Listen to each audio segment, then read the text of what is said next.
সাক্ষী হয়ে যাও, আমার বান্দারা 1 মাস আমি আল্লাহকে সন্তুষ্ট করার জন্য রোজা রেখেছে, আমি আল্লাহ সন্তুষ্ট তারা চেয়েছে, আমি আল্লাহ সন্তুষ্টি হই সেটা তারা চেয়েছে।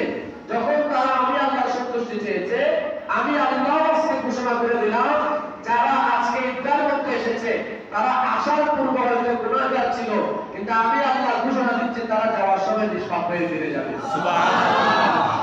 আরো আছে হাদিসে পাকের মধ্যে, বান্দা যখন আল্লাহর কাছে চায় জমাতের মধ্যে এসে, আল্লাহ তাদেরকে যেটা চায় সেটা দান করেন।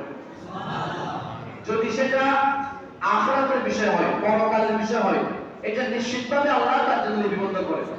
আর যদি কোন দুনিয়াবী বিষয় হয়, তো দুনিয়াবী বিষয় হলে আল্লাহ বলছেন আমি যেটা তার জন্য কল্যাণ সেটা দিব।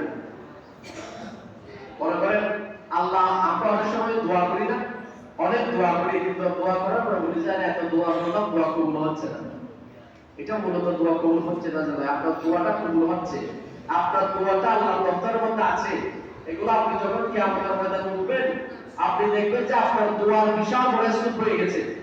তো কিয়ামতের ময়দানে বান্দা বলবে যে আল্লাহ আমার দুনিয়ার মধ্যে যে দোয়া কবুল করেছো, এগুলো না করলে তো আমার বাবা হয়তো কিয়ামতের ময়দানে পাইতাম। তো এগুলোর কারণ কি? দুনিয়ার মধ্যে আমরা তো দোয়া করি, অনেক সময় এগুলো পাই না কেন? এর কারণ হচ্ছে আল্লাহ জানেন আমার জন্য কোনটা কল্যাণের, কোনটা অকল্যাণের। মনে করেন কেউ বলল আল্লাহ আমাকে বাদশাহী দাও, আমাকে বাংলাদেশের প্রধানমন্ত্রী বানাই দাও, আমাকে এমপি বানাই দাও, আমাকে মন্ত্রী বানাই দাও, কেউ বললো আর কি। তো আল্লাহ ভালো জানেন আপনি যদি প্রধানমন্ত্রী হন আপনার দ্বারা কল্যাণ হবে না, আপনার দ্বারা মানুষের ক্ষতি হবে।